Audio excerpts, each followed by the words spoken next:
Hi everyone, welcome to the And Then There Was Friday vlog. Of course, this is coming to you on a Saturday/Sunday. I apologize for that. I had some technical issues, but I realized that if I'm going to take this thing seriously, I have to churn one out every week. So here goes. Before I go into what I want to quickly talk about, I just wanted to mention that I wanted to do a Dear Womb Watcher vlog. And womb watchers are basically people who always want to know when someone is pregnant, why the person isn't pregnant yet, when the person is going to get pregnant, and so on and so forth. And it can be someone they're related to, or it can be a total stranger. So here's the thing, and that's my cat making a cameo. But anyway, so here's the thing. The other day something happened, so I just put up a status like, oh man, I've eaten ABC and I'm craving something else, and then suddenly I just had a lot of comments. Hey, congratulations, the twins are here, so on and so forth. And I'm like, so I want to tell you why I think womb watching is not a great thing. Now, it is only natural to, perhaps be curious as to what is going on in people's lives. But one, you don't know who is not able to have kids. So sometimes you're watching someone's womb and you're putting so much pressure on them that every single time you ask them, when is the baby coming now? And they know that they cannot have babies or something, you're going to make them sad. And that in itself is already not a good thing. Secondly, another thing is, what if someone doesn't want to have a kid? There's some people who don't want to have children. Maybe they'll change their mind someday, or maybe not. But you constantly asking, how far now? What's happening now? Blah, blah, blah. It's not going to help.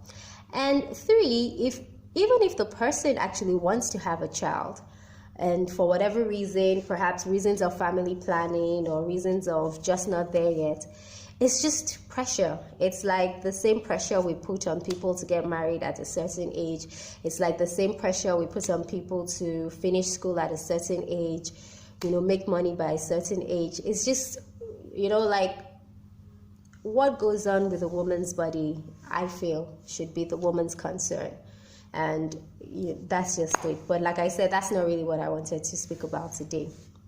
So I went for an event, funny enough, and someone said, oh, so Tosyn, what's new with you? Now, usually if you ask me what's new with me, I will just start reeling things off. Like, I have a podcast, I have this, I have that. I have a lot of things going on. But you know what I said? I was like, hey. And the person was like, oh, do you have a lot of stuff? I was like, yeah, I guess so. And they were looking at me like, what's going on? And I realized, like, life is in different phases, and for me personally, I don't know where I am right now. I have to be very honest with you guys. Sometimes I'm like, what do I want? But I think I've been asking that a lot, like, okay, Tosyn, what do you want? And so that's when I realized that this whole thing about purpose that I had been having a conversation about with my friends, I've spoken about it on my blog. Do check it out, Bucknor.blogspot.com. It's actually a very important thing, because the truth is, no matter what it is that you're doing, if you don't find your purpose, those things are not going to actually make you happy. They're not going to get you to where you want to be. It's finding your purpose that gives you that joy. So I feel like my purpose is, one, to make people happy, and two, to teach. This is what I feel. I feel like God is still revealing things to me. If you were to identify your purpose, what would you say it is?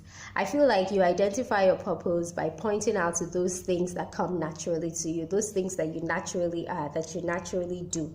So for me, everything that I do, that's how I am. Like, I'm always asking my friends, what are you doing now? Always trying to encourage people, lift them up, put a smile on people's faces. And I'm able to do that through radio, through TV, through, my vlogs, podcasts, whatever it is. And in terms of teaching, if you've ever interned with me, then you'll know that that's what I am. I'm a teacher. Like, I always want to teach people. It's like, I want to say this is how you should do it and this is why. So I'm not just going to tell you how you should do it, but I'll also tell you why. So I feel like finding out what my purpose is has it just makes things a lot easier for me, because all I now have to do is make sure that every single thing I do in this life, my purpose is fulfilled. So for example, I fulfill my purpose when I'm on air. I fulfill my purpose when I'm writing. I fulfill my purpose when I'm hanging out with people. I'm trying to make them happy. I'm trying to teach and stuff like that. But it's funny because, then they asked, and I think there's a part of me that is just like, I don't want to say as much as I want to show any longer. It's like, I've said too many times, oh, I'm working on my album, and then I don't release an album and the year ends. Oh, I'm doing this, oh, I'm doing that. So like, I'm tired of saying all these things. I just want to show as opposed to say.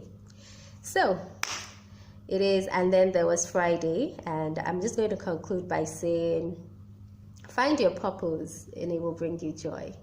Take care.